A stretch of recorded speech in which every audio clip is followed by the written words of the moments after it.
비상식이라고 얘기해야 합니까? 부도덕이라고 해볼까요? 아니면 좀 더 심하게 폐륜적이라는 단어가 맞습니다. 요즘 윤석열, 내란 속의 윤석열이 보여주는 모습을 보면 도저히 설명이 안 되는 대목이 너무 많습니다. 인간으로서 문제가 있는 것인지, 정치인으로 이미 실패한 것인지, 아니면 최소한 국가를 운영했던 지도자로서 어떻게 저런 종말을 보여줄 수 있는지 도저히 이해가 되지 않아. 이런 부분을 가지고 최소한의 정치인이 가져야 할 도덕적 책무, 그리고 국민에 대한 생각, 그리고 국가에 대한 판단 어떻게 해야 하는지 송영길 소나무당 대표 모시고 한번 얘기 나눠보겠습니다. 어서 오십시오. 네, 안녕하십니까. 실제 놀라고 있으시죠? 그냥 당연히 윤석열은 원래 저런 사람인 줄 알았습니까? 수사도 안 나가고 재판도 안 받겠다. 아무 말이 없습니다. 그러면서 인권 운운하고 있습니다. 이런 상황 어떻게 지금 이해를 해야 합니까? 원래 그런 사람인지 알고 있었고 전혀 놀랍지도 않고 그렇습니다. 그렇습니까? 네. 앞으로도 계속 이렇게 합니까? 그럴 겁니다. 이미 지금 자기는 이제 희망이 없다고 보기 때문에 유일하게 이런 모스탄 뭐 이상한 뭐 전환길 이런 선동에서 뭐 정치적으로 빠져나간 걸 유일한 방법이 없겠다 이렇게 생각하고 있는 것 같습니다. 그러면은 지금까지 목숨 걸고 민주화운동해서 많은 선배들이 대한민국의 이게 인권이라는 그리고 민주주의에서 모든 국민이 법 앞에 평등하다는 것을 만들어 놓은 기반 위에 가장 크게 수혜를 받는 사람이 윤석열이다. 그렇습니다. 이거 지금 감정적으로는 용납이 되지 않거든요. 네. 그래서 우리가 방어적 민주주의라는 개념이 있는 것처럼 민주주의를 이용해서 민주주의를 파괴시키려는 세력이었잖아요. 이분이 계속 떠든 게 비상계엄의 명분도 자유민주적 헌정 질서를 수호하고 반체제 세력들을 척결하기 위해서 계엄령을 선포했다 이렇게 자기를 합리화하고 있는 거 아닙니까? 근데 그 말 자체가 스스로 법치주의와 민주주의를 부정하는 말이거든요. 우리 헌법상 국회는 비상계엄을 하더라도 그 대상이 아니고 또 비상계엄도 전시사변 기타 이에 준하는 상황일 때만 발동할 수 있는데 그 요건도 맞지 않았고 또 국무회의도 거치지 않고 사인도 없었고 그러니까 실체적 절차적 모든 게 다 위반된 행위인데 그거를 이 법률 전문가고 검찰총장까지 했다는 분이 저렇게 떠들고 있는 거 보면 그러니까 우리 사회가 진짜 너무 병이 많이 들었다. 네. 지록 유마의 세상이 됐다. 여기에 허영 헌법학자, 뭐 조대현 전 헌법재판관 이런 나이 드신 원로들조차도 좀 정상적 사고를 못하고 여기에 동조하고 있는 것을 보면 우리 사회가 심각하게 골마 있구나 이런 걸 느끼게 됩니다. 근데 이번 기회로 윤석열 씨가 잘한 게 있다면 그 골마한 고름들의 실체를 확인하고 그걸 파내서 수술할 수 있는 기회를 만들어줬다는 것은 긍정적 의미로 볼 수 있습니다. 최소한 헌법을 전공한 학자라면 보수 진보를 떠나서 어떻게 윤석열의 저 행위가 정당하다 또는 이해할 만하다라고 할 수 있는지도 이해가 안 돼요. 그 사람들의 논리는 어떤 겁니까? 우리 전기현 대표님도 대구 경북이잖아요. 근데 제 학생운동 선배님이 경북고 서울대를 나오신 분이 있어요. 경북고 출신들 그 동문회 단톡방 이런 데 사이트에 들어가면 자기가 소설합니다. 다 윤석열 말이 맞다는 식으로 한다는 거예요. 내란이 맞다. 예, 그래도 판사 출신인데 후배 변호사 얘기 들어봤더니 자기도 자기 대학교 그 법조인들 사이트가 있는데 너무 놀랬다는 거죠. 판검사를 경험한 사람들도 여기에 동조하는 사람들이 있으니까 우리 사회가 이렇게 비정상이 됐을까라는 걱정을 하게 되는 겁니다. 그런데 실제로 이게 법리적 논란이 될 만한 것이 없지 않습니까? 그렇죠. 없죠. 그런데 본인의 그러면 지향, 이념 또는 신앙과 같은 특정한 뭐 가치 체계가 아예 법률적 기반을 무너뜨리고 그걸 초법하는 무엇으로 윤석열이 비상계엄을 했다고 인정해야 되는 거 아니냐? 불가피성 아니냐? 이걸 그렇죠. 계속 뭐 김계리도 어찌됐건 변호사 아닙니까? 그분도. 근데 뭐 진짜 계몽됐다 그러고 있으니까 국민을 계몽시키기 위해서 군인들을 동원해가지고 총을 들고 국회를 점령한 것은 그 자체가 나는 계엄법을 위반했고 헌법을 위반했다는 것을 자백하는 말인데 그런 말을 버젓하게 변호사들이 하는 거예요. 나 어떻게 나는 저분들이 변호사가 됐을까 의심스러운 거죠. 자, 이거 못 고치는 겁니까, 그러면? 이번에 이제 이 내란 심판 재판을 통해서 그거를 이제 공식적으로 정리를 하는 거죠.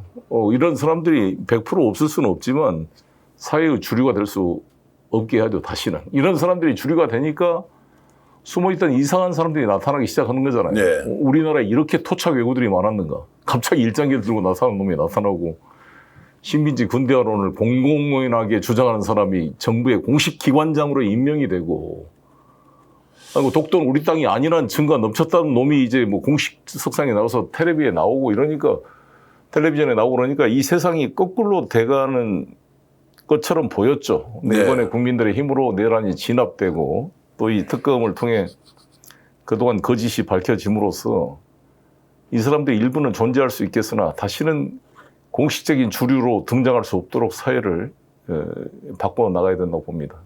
그럴 수 있겠습니까? 예를 들어 지난 대선에서 이렇게 내란과 군사 반란을 일으킨 집단이 또는 그를 추종하는 후보가 40% 이상을 득표했다.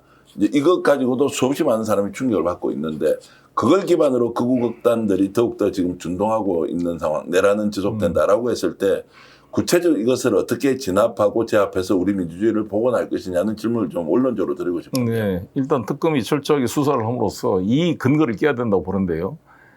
지금까지 뭐 전환기 씨나 전광훈 씨나 뭐 거리 아스팔트 우익들 또 뭔가 나름대로 애국심을 가지고 있는 20, 30대 젊은이들이 잘못 판단해서 이제 혼동해서 끌려다니는 게 있잖아요. 이것들은 이제 뭐 우리나라가 혹시 우리나라 정부가 뭐 친중국, 친북한이 돼서 대한민국의 민주주의 가치가 무너지지 않을까라는 이제 어떤 잘못된 망상부터 시작해서 윤석열이 이 비상계엄을 정말 이 우리 국회에 들어와 있는 우리 사회에 만연하는 간첩들을 막기 위해서 궁극적인 결단을 했다. 이렇게 막 이제 선동하고 착각한 사람들이 있잖아요. 근데 이번 특검 수사를 통해서 저는 그 명분조차도 사실 허황된 거짓말이지만 실체는 김건희와 윤석열 이 범죄 가족단이 자신들의 범죄 행위를 밝혀질까 두려워서 비상계엄을 했다는 사실이 밝혀질 겁니다. 하나하나 지금 캄보디아에 뭐 30조가 되는 EDF 자금을 빼먹으려고 캄보디아가 쇼한 거라든지 말레이시아 마약 수입 수업 과정에서 마약과 어떻게 관련이 되어 있는 것인지 양평 고속도로 문제부터 시작해서 이들은 극우적인 이데올로기조차도 거짓말인.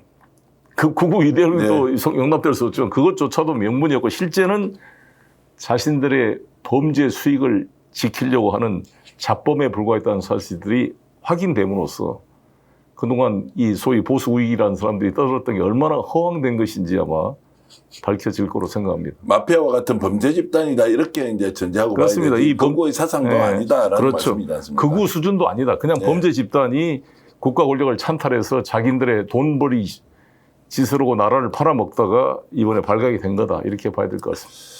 자, 그래서 이제 구체적으로 들어가 보겠습니다. 윤석열을 지금 전직 대통령 예우한다. 서울구치소도 이상하고, 그리고 또 특검에서도 자 빨리 강제 구인하자. 그러면 수사관 보내서 끌어내가지고 정말로 재소 깊이에서 앉혀야 하는데 계속 전직 대통령, 인권 뭐 이러면서 주춤주춤 한다는 느낌이 들어서 불만을 갖고 있는 국민들이 엄청나게 많습니다. 어떻게 보십니까?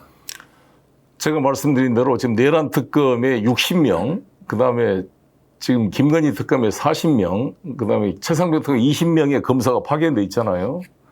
이 검사들을 파견한 주체가 윤석열과 관련돼 있는 지금 이진수 차관이나 노만석 그 대검 차장 이 세력들이 보냈을 거 아닙니까? 네. 이 파견된 검사들의 저는 내용이 심각하게 문제가 있다고 봐요. 예. 제가 아는 한 사람이 내란 특검에 조사를 받고 왔는데 예.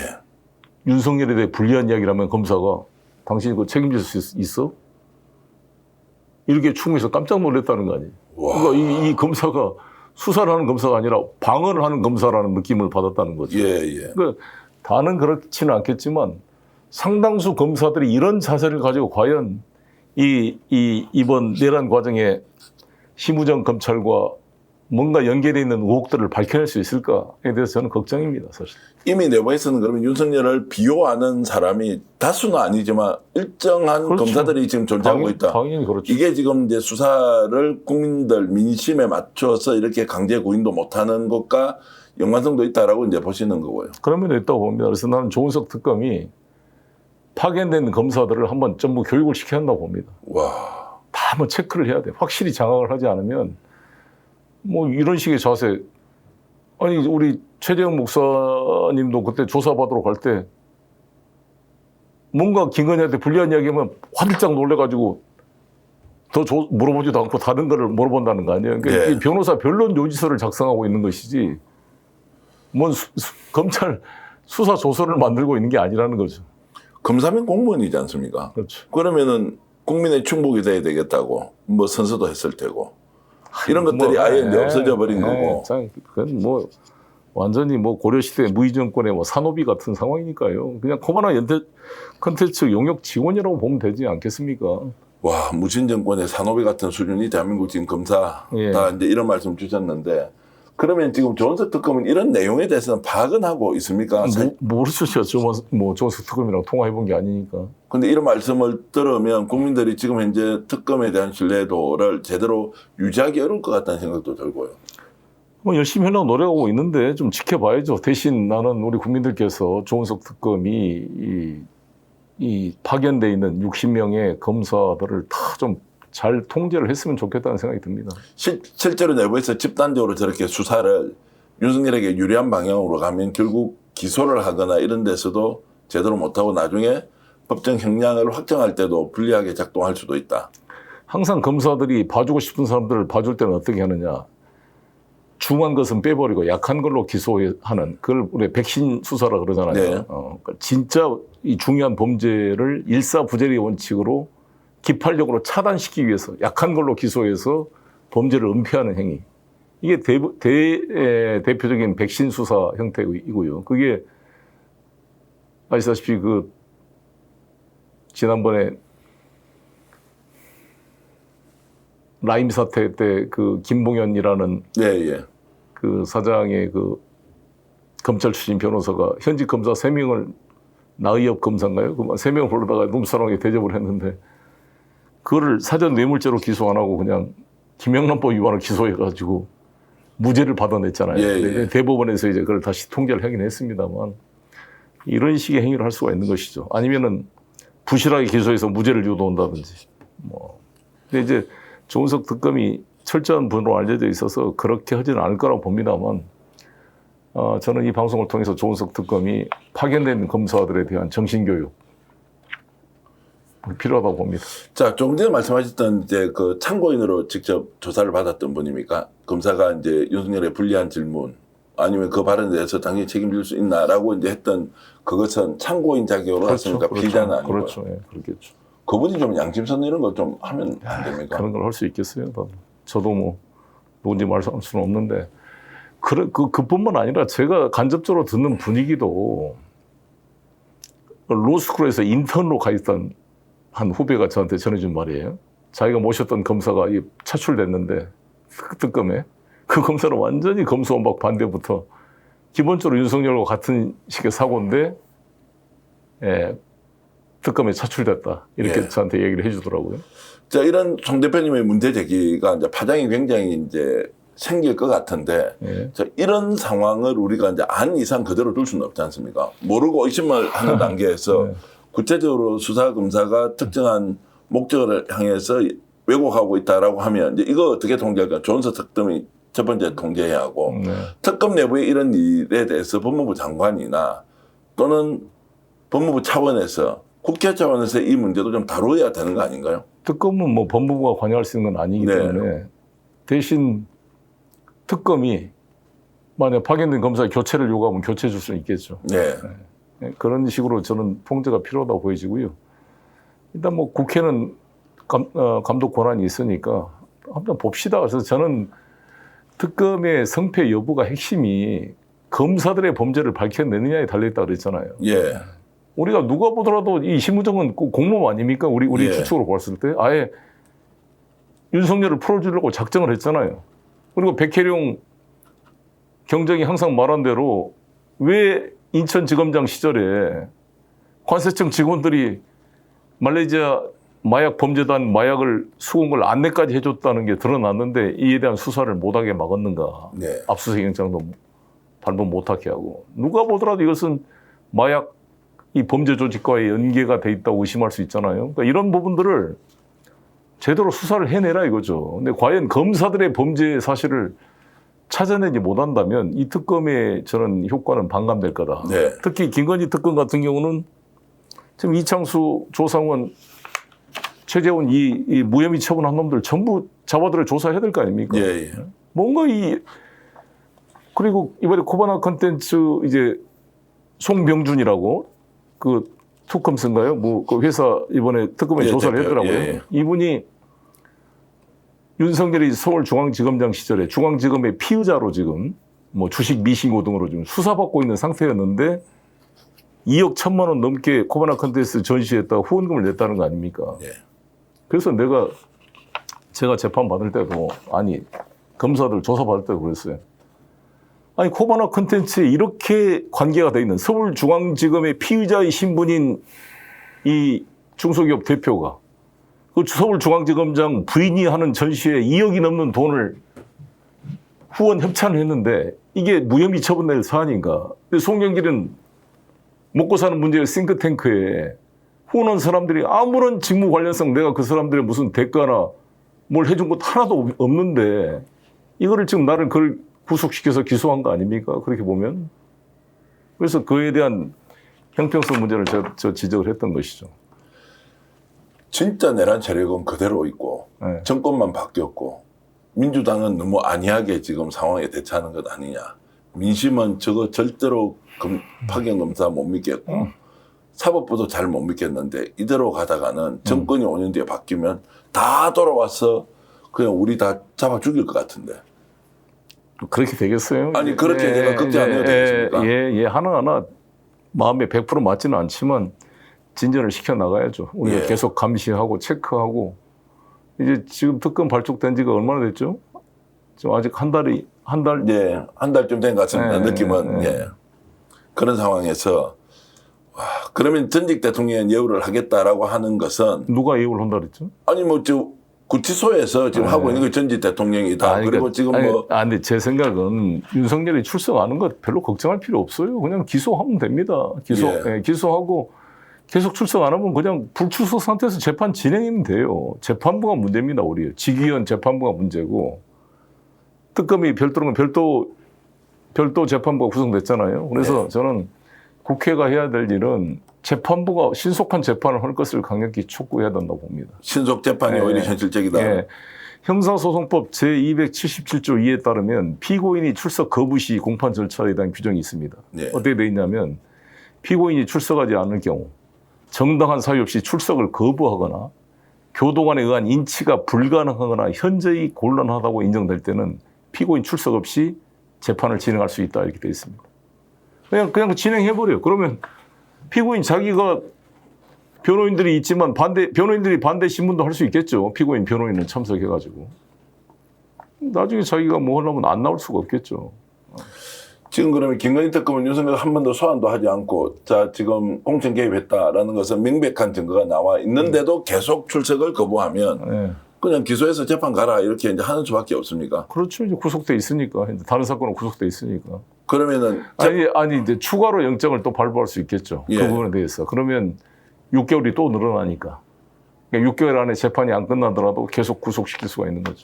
끝까지 재판에서 버티고 본인은 묵비 권한 행사하겠다라고 이제 해버리면 이게 정치 단합이라는 논리가 좀 만들어지기가 상대적으로 수월하지 않습니까? 뭐 그건 자기 책임인데 뭐 그런 거 뭐 따질 거 있겠어요. 그냥 선고하면 되는 거죠. 선고하면 된다. 지금 사법부에 대한 신뢰도는 지금 어떻습니까? 대표님은 어떻습니까? 이들 맡겨놓으면 될 것 같습니까? 직위원만 배제시키면 됩니까? 모르겠습니다. 그죠? 네. 그러니까 이제 지금 이것도 지금 보통 문제가 아니다. 그래서 특별재판소 만들어야 되는 거 아니냐. 이게 실제로 공론화 과정을 한번 거쳤으면 좋겠는데 어떻습니까? 정치 오랫동안 하셨는데 이게 그 특별재판부 또는 이제 지금 내란 특별법 쪽으로는 한번 공론의 장에서 제대로 다루어지기는 하겠습니까? 이 절차가 제대로 진행이 안 되면 그게 이제 공론화될 필요는 있겠죠. 그러나 지금 단계에서 제가 그 피고인 입장에서 재판을 받고 있으니까 참 말하기가 좀 신중한 면도 있습니다. 저도 현재 피고인 상태라서. 그래서 이제 국회라도 좀 제대로 싸워줬으면 좋겠다라는 이제 국민들의 바람이 너무 많은데 일단 이런 부분들은 저희들이 하나하나 어떻게 진행되는지 챙겨보도록 하고요.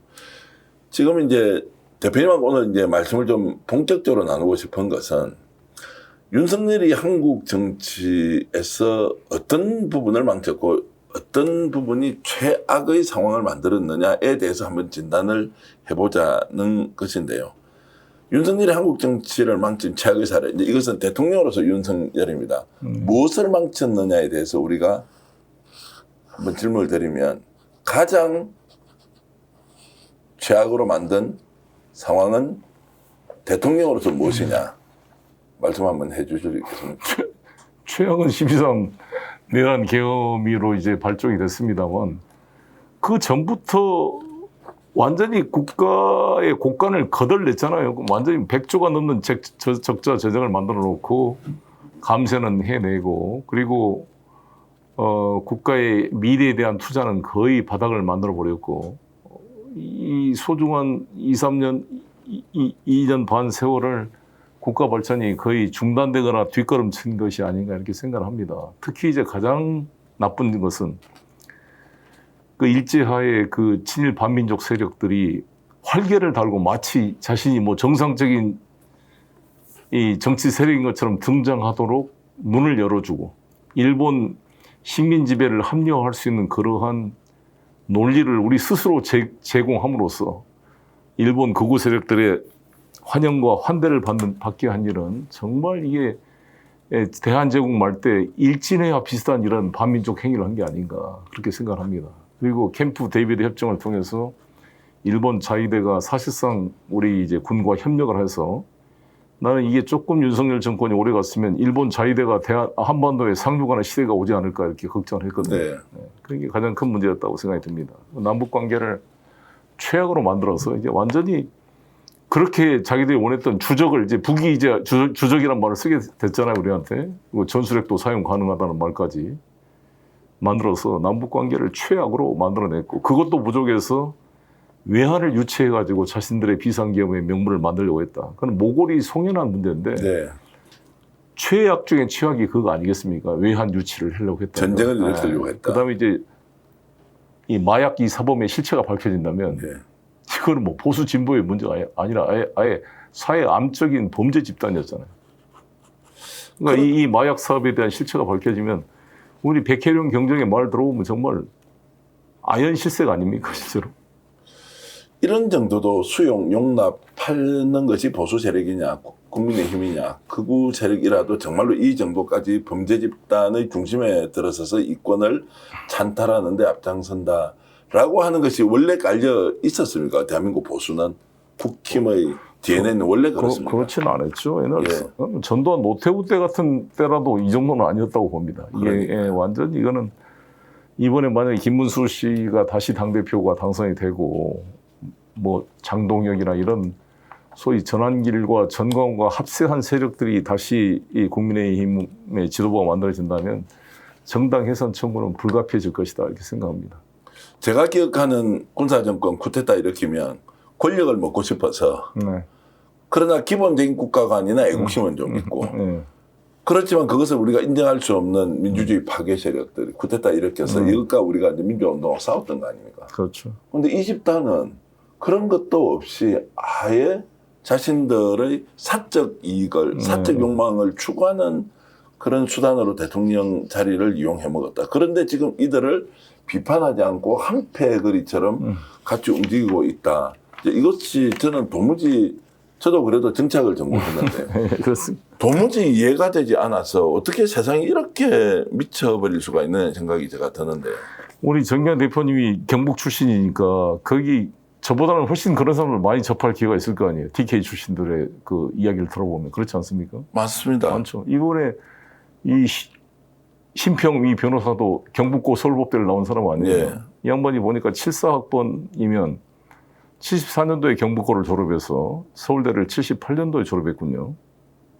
이런 사람들은 유신 정권 때 긴급조치 시대에 그냥 고시 공부해서 그냥 판사가 돼가지고 살다가 이번에 이 윤석열 보고 막 갔다 와서 한 이야기를 보면 정말 기가 막힙니다. 제가 지금까지 만나왔던 이제 보수적 인사들이 이렇게 이제 돌변하는 사람도 있지만 여전히 이제 걱정하는 사람들 원래 보수 저런 거 아닌데라는 걸 저는 이제 두 가지 모습으로 이렇게 목격을 하면서 내가 정말로 보지 못했던 이 단면을 윤석열을 통해서 너무나 많이 확인을 하고 있어가지고요.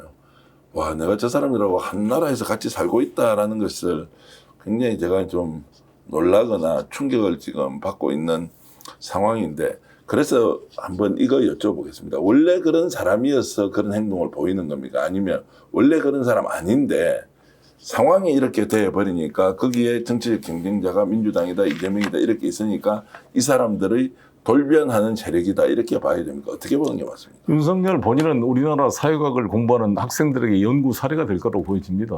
윤석열 정권에 대해서 그렇게 보여지는데, 그것은 저는 이제 우리나라가 검찰 권력, 윤석열은 사실 검찰 권력이 만들어 놓은 일종의 괴물 아닙니까? 그래서 우리 한국 사회가 육군 사관학교를 만들어서 군대가 한때 사회를 지배했던 군사 독재 시절을 거쳐서 민주화를 겪고 나니까 보안사나 국정원이나 이 사람들의 권력 행사가 많이 통제되다 보니까 이제 오로지 검사가 모든 공식적 권력을 독점하게 되고, 검사들이 수사권과 기소권을 가지고 모든 이 법적 정의를 자신들이 일방적으로 판단하고 규정하는 시대가 돼서 그게 정점이 이룬 것이 이제 윤석열 마침내 검찰 정권. 그동안은 검찰이 그 영화에 나오듯이 캐비넷에 넣어가지고 정권에 바뀌면 그때그때 정권의 앞잡이가 돼서 반대파를 숙청하는데 칼집이 노를 하면서 자신의 조직의 이기주의를 관찰해 오다가 이제 그것도 부족해서 아예 이제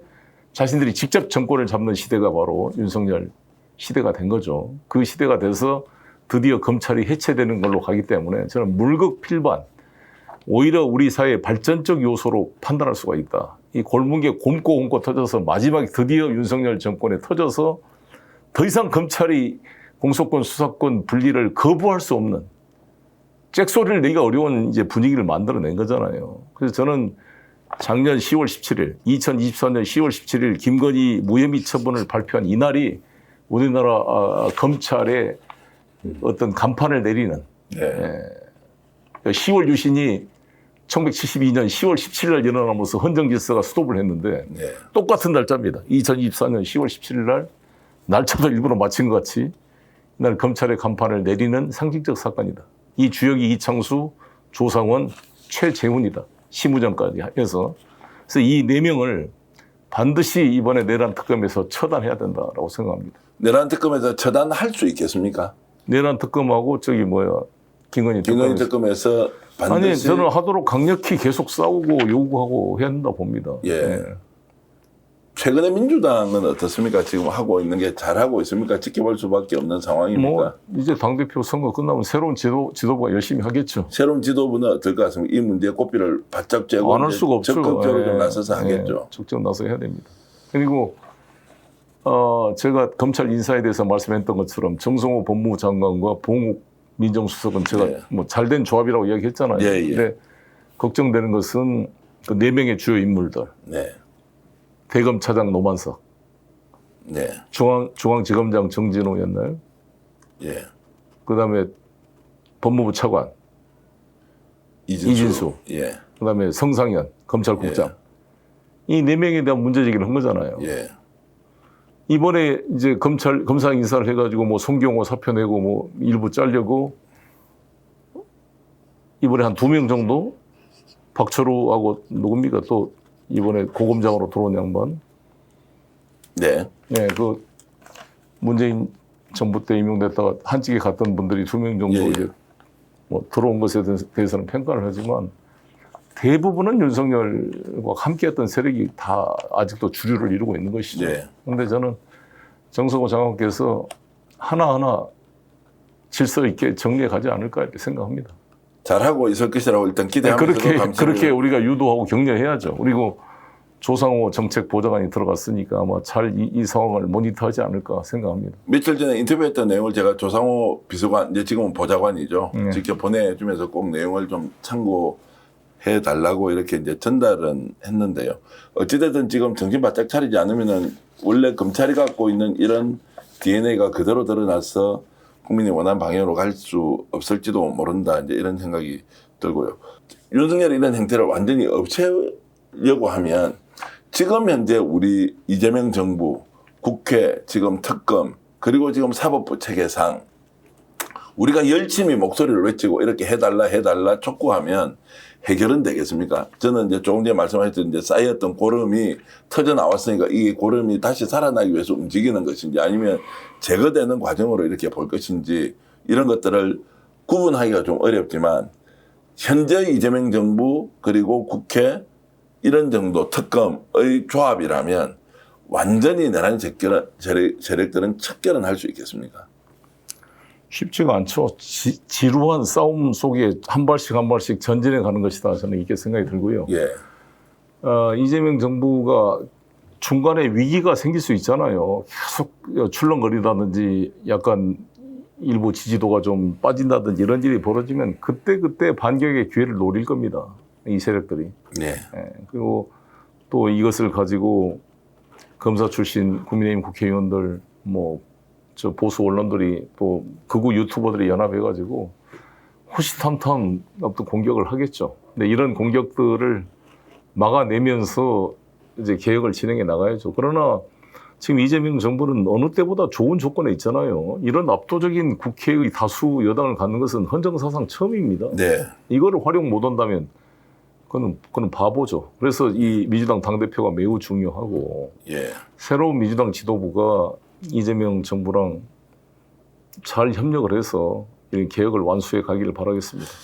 원래 정치라는 게 이렇습니다. 저도 마음이 막 다급하고 이런 이제 성격이어서 더 세게 좀 밀어붙이고 더 강력하게 조치하고 더 신속하게 뭔가 결론을 좀 내고 그리고 논의의 그 횟수도 좀 더 늘려가지고 공론화 과정을 좀 더 스피디하게 가져가고 이러면 약간 요즘 드는 피로감 이런 거 좀 줄어들지 않겠나 이렇게 생각이 되는데 오히려 걱정과 우려가 많아서 실제로 우리가 이재명 정부의 역량 자체가 이 문제를 해결할 수 없는 것 아니냐라는 이제 우려가 들어서 좀 질문을 드리는 거고요. 압도적 국회라고 하셨지만 그렇다고 해서 잘할 수 있느냐 오히려 좀 느슨해지는 거 아니냐 긴장이 좀 풀렸다 뭐 이제 이런저런 생각이 엉뚱한 이야기처럼 제가 들리지는 않거든요.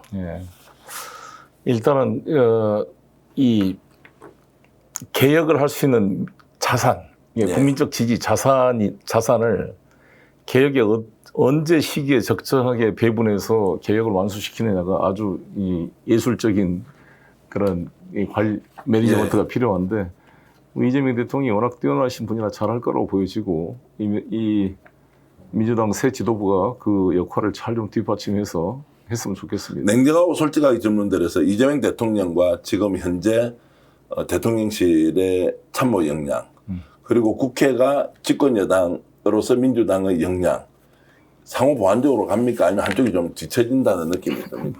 내가 지금 밖에 있어서 잘 모르겠고 제 마음 같아서는 하루빨리 제 사법 리스크를 빨리 정리하고 민주당과 통합을 해서 좀 강한 민주당 정말 이재명 이 정부를 성공시킬 수 있는 그러한 민주당으로 좀 변화시켰으면 하는 바람이 큽니다. 지금 우리 대표님의 항소심은 언제쯤 지금 예정 올해 말까지는 예고가 돼 있습니까? 아니면 전망을 아니 이제 그렇게 전망하고 있는 거죠. 이제 재판부의 그런 걸 들어봐야죠 어떨지. 알겠습니다. 지금 그래서 제가 이제 드는 질문인데 조금 불편하실 수도 있습니다. 자, 이거 내란 세력이 존치 않은 이상 대한민국은 성장과 발전이 불가능하다. 민주주의도 유지하기 어렵다.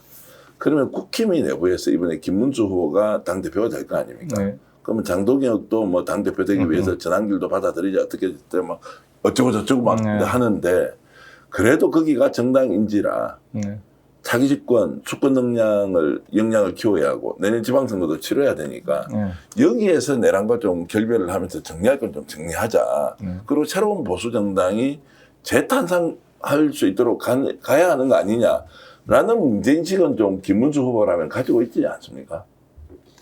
뭐 거기는 정강훈과의 관계에서 그게 불가능할 걸로 보여지고요.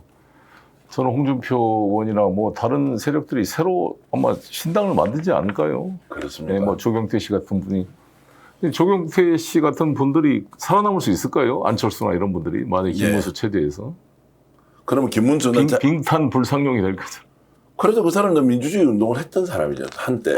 그런 말은 필요가 없고요. 일제 시대 때 다 헌병 앞잡이 한 놈도 독립운동하다가 변절한 놈들이 더 무서운 거니까. 예. 그러면 국힘은 전혀 정화 또는 자기 개혁 혁신이 예. 안 되는 집단이다. 아무튼 그 전광훈, 전환길, 뭐 장동혁, 김문수 이런 당으로 가게 되면 탈당하지 않을 수 없을 것이다 이렇게 생각이 들고, 탈당을 안 하면 내년 지방선거에서 처절한 국민의 심판이 있을 것이다 이렇게 네. 생각합니다. 그것도 명확하죠. 예, 그렇게 만들어야죠. 그리고 우리나라 보수 국민들이 한번 완전히 망하게 해야 새로운 보수당이 탄생하는 거기 때문에 아마 절감할 거로 보여집니다. 장동혁 의원은 원래 판사 출신이고 한동훈계였지 않습니까? 그리고 이분이 그래도 개혁적인 이야기, 합리적인 이야기 이런 걸 좀 했던 사람이거든요. 인간적으로도 배신자 아니에요? 한동훈이 최고위원 만들어줬더니. 아니 그러니까 지금 그런 걸 지금 저는 쳐다보면서 저런 방식으로 생각과 행동을 완전히 바꿨는데 그래도 찍어주는데 2등이 나왔다. 이런 예를 들어서 의사결정 구조나 그렇게 돼 있는 것에 대해서는 어떤 논리로 설명할 수 있습니까? 그러니까 항상 이제 이런 세력들은 다 상대와의 상호 의존 관계에 있기 때문에 우리 정부를 비판하면서 자기 내부의 그를 감추는 거잖아요. 네. 그러니까 우리가 이런 세력들을 최소화시키고 이렇게 이 주류가 되지 못하도록 하는 것은 우리 내부의 개혁과 이것을 잘 해가면서 이런 문제점을 공격하는 게 양면이 동시에 진행돼줘야지, 우리 내부가 그런 걸 하지 못하고 우리 내부도 이제 계속 권력을 가졌으니까 앞으로 인사 문제든 정책 과정에서 문제가 발생할 수가 있잖아요. 근데 그런 거를 다루는데 우리가 윤석열 정권과 비슷한 행태를 보인다든지 그렇게 되면 이런 동력이 떨어지는 거죠. 그러니까 이게 양면이 같이 진행이 되는 것이다. 그러니까 이재명 대통령이 집권하시고 나서 지금 일을 잘 하니까 한때 김문수 후보를 찍었던 세력도 많이 지금 생각을 달리 하는 거잖아요. 이러한 현상이 일시적인 게 아니라 지속적으로 진행되도록 해야 된다. 이번에 대통령께서 국무회의도 공개해서 한 것도 저는 그런 면에서 새로운 시도를 보이고 있다 이렇게 생각합니다. 송 대표님 변제를 안 하시잖아요. 약간 상황에 따라 생각을 바꾸는 건 있지만 김대중 대통령 변제하지 않잖아요. 네. 상황에 따라서 생각이 바뀌죠. 심지어 YS 김영삼 대통령도 자 민주당과 3당 합당을 했지만 민주화에 대한 기본적인 생각과 국가 간 애국심 이런 거 투자를 하지 않습니까? 대체로 정치인들이 그런 결로 쭉 살아왔고 우리는 그 사람들 다 존중하고 이재명 대통령 그랬고 노무현 대통령, 문재인 대통령 조차도 뭐 그런 게 결이 바뀌거나 이런 것은 아닌데 어떻게 지금 국힘에 가 있는 정치인은 180도로 뒤집어 놓고는 완전히 지금 상황을 새빨간 거짓말로 일관하면서 극우극단 세력이 돼가고 있는데 자기들은 마치 뭔가 대단한 일을 하는 것처럼 하는 이런 게 저희 기준과 상식으로는 야 이게 무슨 교과서야? 이게 무슨 우리가 남한테 뭔가를 좀 배운다면 뭘 배울 수 있지 이런 생각이 제가 들어서 좀 근본적인 질문을 드리는 겁니다. 뭐 그렇게 살아도 되는 겁니까? 그럼 인생살이를.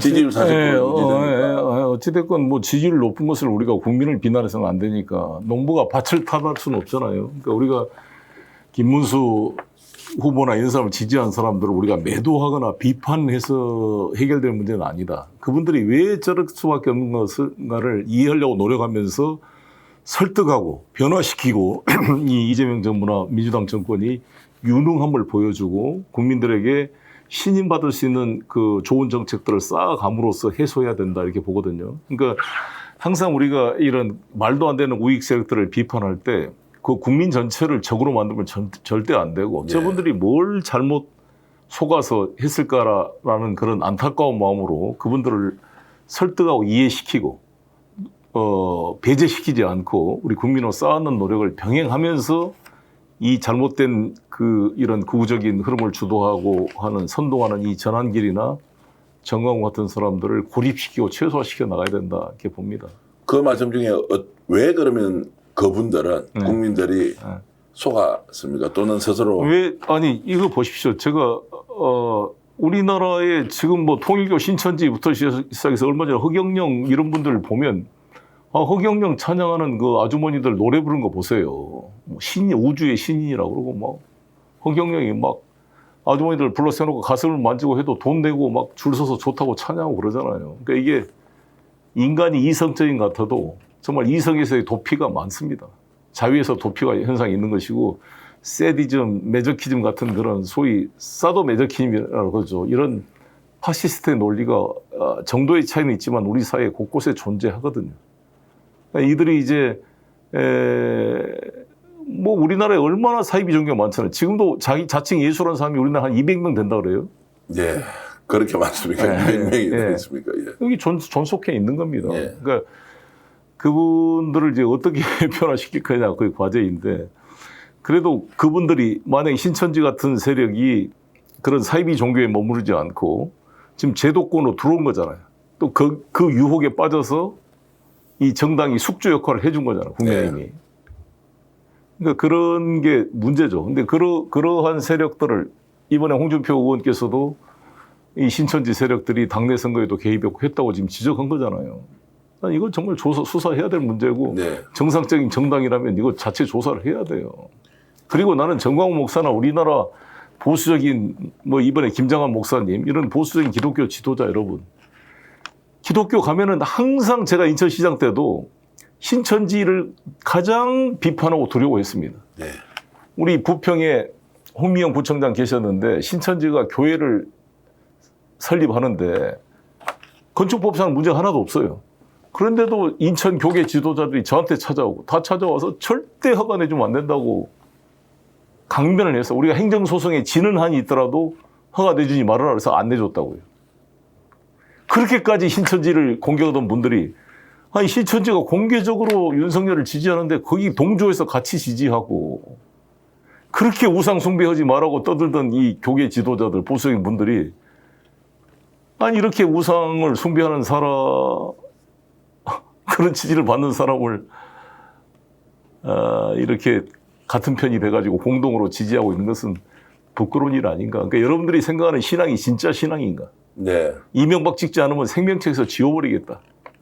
이게 과연 이게 목사로 쓸 수 있는 말인가. 정말 이거를 나는 정광훈 목사도 문제지만 그거를 보고 침묵하고 있는 우리나라 대다수 기독교 목사님들 정말 이게 뭡니까? 왜 그렇게 침묵합니까? 모르겠어요. 이익이 되니까요? 괜히 나서면 자기도 오히려 그런 면도 있겠죠. 교단 유지가 어렵다? 이게 마치 옛날에 독일의 기독교 목사들이 전부 히틀러에 찬양을 하고 네. 유태인을 다 잡아 죽이는데 동조한 거 아닙니까? 가톨릭 전부 다. 한국 가톨릭도 일제시대는 오히려 개신교와 그랬죠. 달리 그랬죠. 오히려 천황 숭배에 대해서는 침묵으로 일관하고 이것은 그냥 국민의례라 그랬습니다. 네. 신사참배는 우상 숭배가 아니라 예. 국민의례이기 때문에 종교와 십계명과 충돌되지 않는다 이렇게 합리화를 했고요. 우리 안중근 의사의 그 세례명이 도마잖아요. 도마. 네. 안중근 의사 사형 집행되기 직전에 신부님한테 고해성사를 하는 그것도 이 서울 대주교가 못 가게 했어요. 네. 근데 목사님이 그때 신부님이 그 주교의 명령을 어기고 개인적으로 갔다 온 거죠. 네. 근데 그때 얼마나 이도 히로부미 죽음을 안타까워하고 애도하고 그랬습니까? 우리 네, 예. 조선 카톨릭이. 이야. 뭐 사당도 짓고 방문사란 절까지 지어서 지금 장충당 공원에다가요. 이도 히로부미 사당을 지었습니다. 그때. 예. 그것과 크게 다르지 않다. 역사는 반복된다. 그렇게 보면 반민특위 우리 일제식민지 앞잡이 했던 사람들은 어떤 식으로든 해방이 되고 나서 이제 대한민국에서 반민특위를 만들어서 했는데 결국 처벌 못하고 다 실패해버렸지 않습니까? 네. 결국 윤석열도 지금 저렇게 버티고 있는 것은 네. 5년 뒤에 정권 바꾸면 저는 사면 받는데 뭔 걱정이냐 다 그래서 그렇게 길어야 그, 예. 옵니다. 이제 이렇게 가지 그래서 않습니까? 무조건 이 윤석열은 법정 최고형으로 반드시 다스려야 되고 그럴 수밖에 없다. 네. 이렇게 생각합니다. 최고형이라는 것은 사형 무기징역이죠. 그렇게 되는 거고 네. 자 군사 반란으로 가면 그러니까 아무튼 사형이 불가피할까로 보여지는데 저는 사형제 폐지에 찬성하는 가톨릭 교도로서이기 네. 때문에 우리나라 사형제는 사실상 사형제도는 존치하고 있으나 사형은 사실상 집행이 중단돼 있는 상태입니다. 네. 그래서 사실상 사형 폐지 국가입니다. 그래서 네. 저는 사형 집행은 저는 반대합니다. 그러나 사형이나 무기징역이나 비슷하죠 지금. 예. 이제 형을 받으면 평생 감옥에 있는 거죠. 아니 근데 풀려날까 싶어 걱정하니까 차라리 그냥 군법에 의해서 그냥 총살시키자.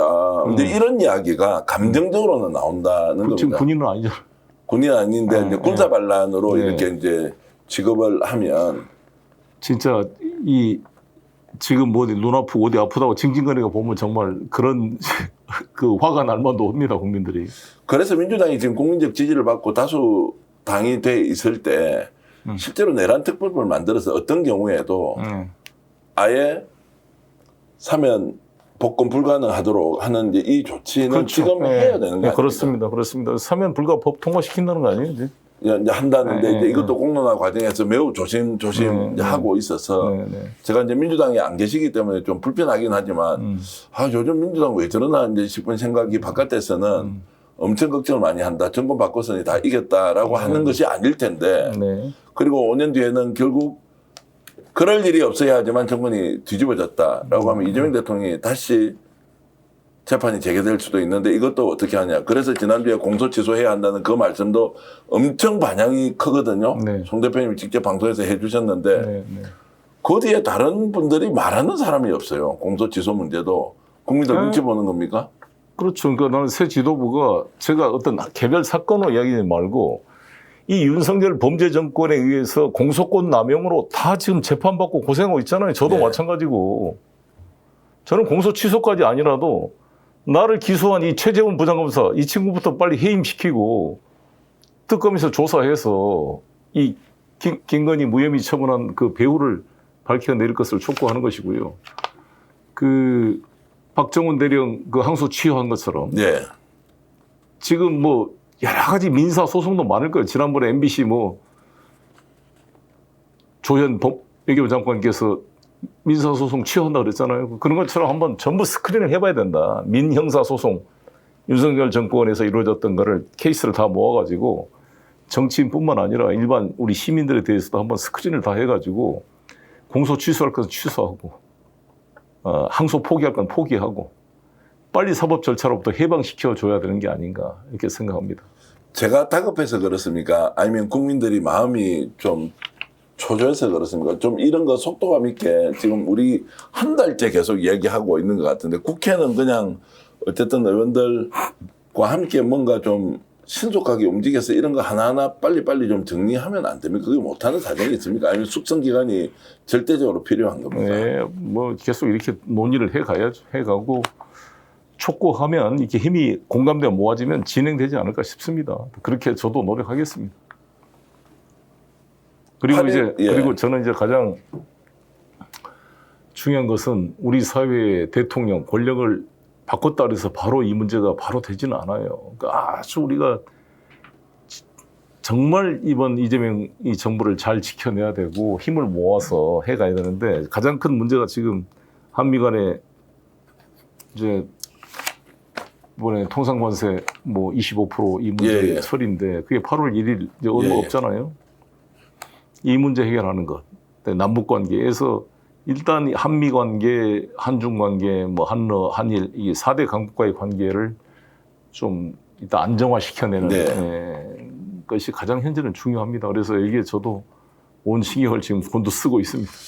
근데 이제 정치가 좀 안정이 돼야 그런 이제 대외 관계도 훨씬 더 좀 탄력이 양면성이 있습니다. 이게 이제 가장 큰 문제가 우리나라 조선시대 때부터 고려시대 고려 때는 소위 원나라 이 기시 일파들이 기황후를 주변한 친척들이 기철 뭐 이런 애들이 완전히 고려 왕건을 가지고 농락을 했습니다. 이 원나라 이 군대의 힘을 믿고 그래서 이 공민왕이 집권하자마자 이 기시 일파들, 이 친원파들을 척결하려고 칼을 갈아서 결국 한번 기철을 다 목 잘라 죽이고 다 한번 이 정책을 폈잖아요. 그러나 신돈을 통해 토지 개혁도 하다가 나중에 스스로 실패해서 결국 암살돼서 돌아가셨습니다. 공민왕이. 공민왕이 죽으면서 고려가 이제 망하는 길로 간 거잖아요.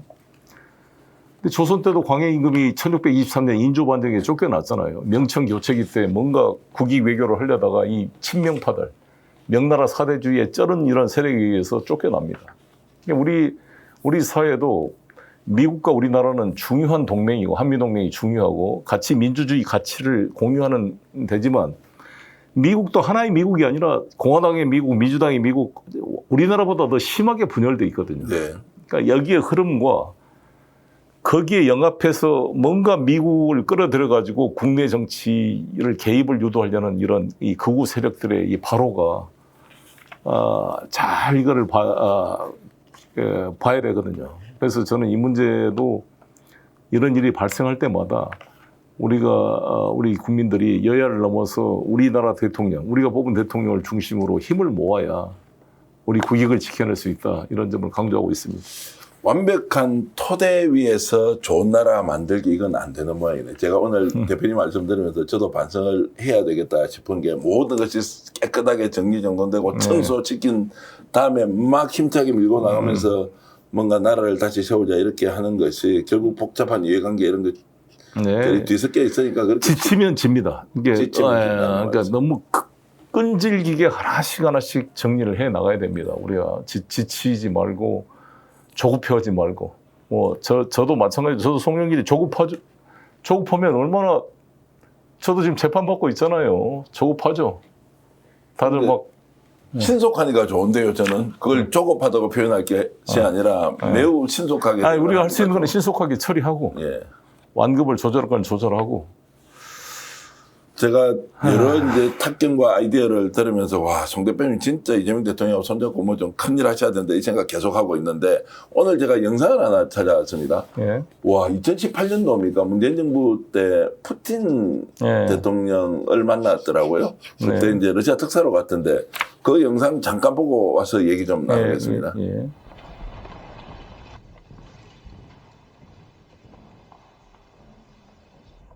In our opinion, we hope that we will reach a good agreement with the President and the people of Russia.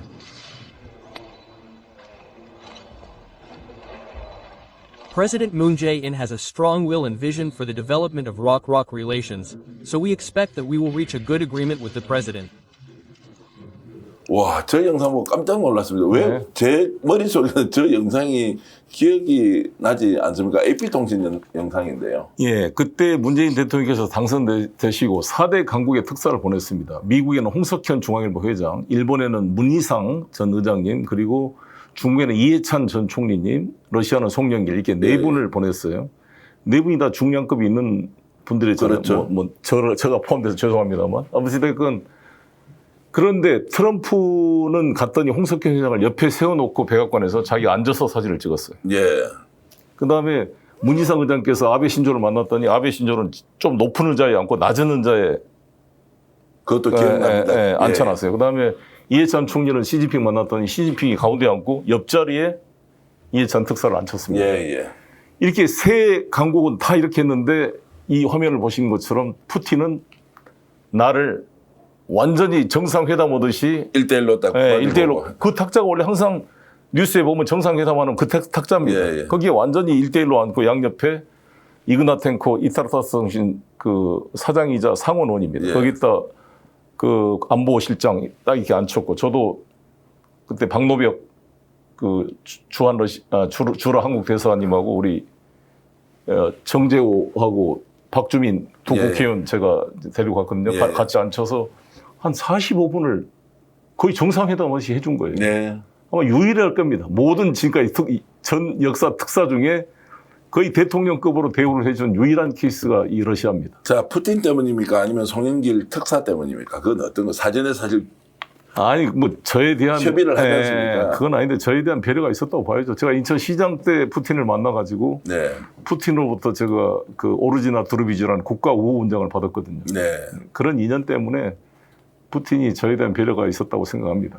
푸틴이 러시아로 뭘 이야기를 하던데 저는 지금 송영길 대표도 러시아 엄청 잘하지 않습니까? 그런데 그 자리에서는 이제 우리 한국말을 하시면서 이렇게 통에 붙여서 이렇게 당연히 한국말을 해야죠. 공식 외교 석상에서는. 그리고 이제 재밌는 에피소드가 그때 박주민 의원하고 정재 의원을 제가 데리고 왔잖아요. 그때는 특사가 2명을 지정할 수가 있었어요. 청와대에서 다 해주는 게 아니라 그래서 내가 누구를 데려갈지는 내 권한이에요. 모든 특사는 국회의원 2명씩 데려갈 수 있도록 했거든요. 그래서 내가 누구를 데려갈까 하다가 우리 정재 의원은 저하고 북방경제협력위원회에서부터 아주 같이 일을 해와서 정재 의원은 당연히 데려가고 박주민 의원이 맨 거지갑이라 해서 그냥 맨 거리에서 싸우느라고 제대로 어디 안 가본 것 같아요. 그래서 전화를 했어요. 내가 박 의원 해외 나간 본 적 있습니까? 그랬더니 국회의원 되고 한 번도 못 나갔대요. 와. 그랬더니 갈래요? 그랬더니 불러와 주십시오. 그래서 박주민 의원을 데리고 셋이 간 거예요. 모스크바에 내렸더니 박노백 대사가 전화가 왔어요. 특사님, 내일 크레물린 회담에 이 두 국회의원은 못 들어간다는 거야. 나만 들어올 수 있다는 거야. 근데 이 두 사람은 다 푸틴 만난다고 막 소풍 가기 전 아이들처럼 들떠 있는데, 아니, 못 가면 이게 얼마나 실망하겠어요. 예. 뭐 또 내 체면이 뭐야. 그래서 그 말을 해주려 보다가 내가 그 말이 좀 너무 실망할 것 같아서 네. 내가 대사님 알았다고. 그럼 내가 개별적으로 해결하겠다 그래서 이그나텐코라고 이타르타스 통신 사장입니다. 유태계 러시아 이제 나하고 친구예요. 예, 예. 그래서 내가 이그나텐코한테 전화해서 이그나텐코 내가 부탁이 있다. 크레물린하고 내고를 좀 해주라. 이게 내가 두 국회의원을 모시고 왔는데 이거 크레물린 가서 푸틴하고 사진도 못 찍으면 이 양반들 지역구 가서 뭐라 그러겠냐. 너 푸틴 만나러 간다더니 사진도 없고. 완전히 이 두 분도 낭패지만 나도 체면이 말이 아니다. 예, 예. 내 체면을 봐서라도 와서 푸틴 만나고 사진이라도 찍게 해주라. 내고 해주시오. 그랬더니 좀 몇 시간 후에 전화 와서 오케이. 그렇게 됐다는 거예요. 와. 그러니까 대사가 깜짝 놀란 거지. 예, 예. 크레물린은 정말 이 자기들은 대화가 안 되는데 내가 바로 전화 한 통화로 해결한 거죠. 그래서 이제 딱 갔더니 푸틴이 짜래. 완전히 그냥 예, 예. 아름다운 궁전에 딱 기다리고 있는데 푸틴이 딱 들어오니까 사진만 찍은 정도가 아니라 아예 앉아서 그냥 40몇 분 회담을 했잖아요. 예, 예. 회담 끝나고 내가 원래 푸틴의 동선은 철저하게 통제되잖아요. 딱 사진 끝나면 전체 한번 기념사진 사진 딱 찍고 끝입니다. 원래 예. 모든 의전이. 근데 내가 푸틴한테 내 데려온 내 후배 국회의원 2명이 푸틴을 아주 좋아합니다. 그래서 지역구에 가서 홍보하게 1대1로 사진 한 번씩 찍어주라 그랬어요. 그러니까 푸틴이 하라쇼. 그래서 둘이 한 장씩 찍었어 또. 찍고 내가 푸틴 책을 가지고 왔어. 여기 사인도 하나 해주시고. 예. 사인도 해줬어. 옆에 보좌관들이 막 얼굴이 굳어가지고, 뭐 이 특사로 놈이 감히 짜르한테 뭐 이것저것 다 시키네 이런 분위기였어요. 근데 뭐 푸틴이 나를 좋아하니까 그게 다 해준 거예요. 그리고 딱 끝나고 이제 푸틴이 나를 불러가지고 헐리하게 했대, 헐리하게가. 뭐냐 그랬더니 푸틴이 나한테 무이 다르기야 루스크트루 이게 나의 마이 디어 러시안 프렌드란 말인데 예, 예. 그렇게 증강할 표시를 했어요. 그래서 이쪽으로 데려가더니 박근혜 좀 풀어주라고 나한테 그런 거예요. 박근혜 좀 풀어주라. 풀어주라고. 아. 야, 그래서 왜 그러냐고 그랬더니 박근혜 여자고 누가 이제 대통령 선거 승리했고 감옥에도 보냈으니까 좀 풀어줘라 이제. 그래서 예. 야, 이 박근혜 대통령과 2번인가 정상회담을 했잖아요. 예, 푸틴이. 예. 그래서 내가 속으로 야 이게 상남자네 이런 생각을 했죠. 예, 예. 그래서 나 돌아와서 문재인 대통령한테 보고를 했죠. 푸틴이 이런 말을 전하라고 했다. 그런 에피소드도 있었습니다. 참 외교라는 것도 중요하지만 어떤 사람이 가느냐. 푸틴 거기서 꼭 하나 같은데. 볼 게 뭐 있었냐면 제가 푸틴한테 어떤 말을 했냐. 푸틴 대통령께서는 지금 세계 지도자 중에 가장 오래 기간이 그러니까 고참이다. 18년을 했으니까. 네. 아베, 시진핑은 다 이제 중짜 정도 되잖아요. 네.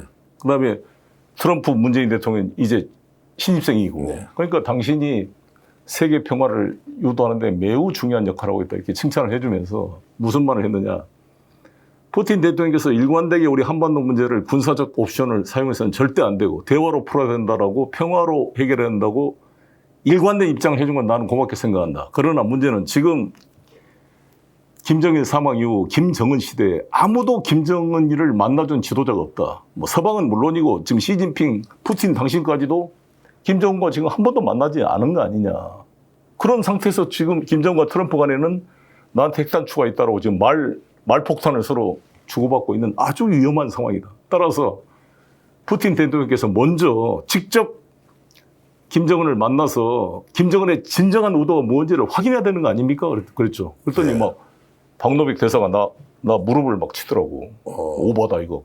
예, 예. 옆에 있는 그 보좌관도 얼굴이 이 새끼 뭐 조그만 나라면 특사란 놈이 짜르한테 막 예. 들이댄 느낌이죠. 그래서 내가 대사 가만히 있어요. 아니 내가 직업 공무원도 아니고 나도 정치인이고 푸틴도 정치인인데 내가 이런 말도 못하려면 몰라 여기까지 왔냐. 그래서 푸틴한테 들이대놓고 뭐라 그랬냐. 푸틴 대통령께서 직접 못 가시면 라브로프 외교부 장관이라도 평양에 특사로 보내서 진정한 김정은의 고민이 뭔지 한번 확인해 보십시오. 그랬다고. 예. 와, 분위기가. 근데 트럼프, 푸틴 말을 듣더니 일리가 있다 이거예요. 송영길 말이. 그걸 진짜 보냈다니까 특사를 그때. 예. 이게 외교다.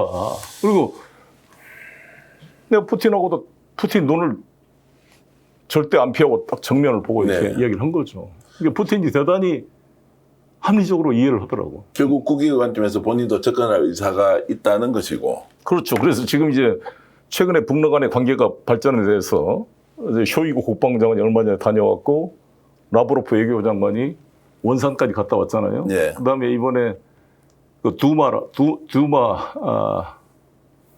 근데 원래 이 의회란 이름이 우리는 컨그레스 내셔널 어셈블리 팔리아먼트 뭐 이렇게 다 나라마다 부르는 게 다르는데 러시아는 두마라는 거예요. 두마라는 게 이 생각하다는 말이에요. 예.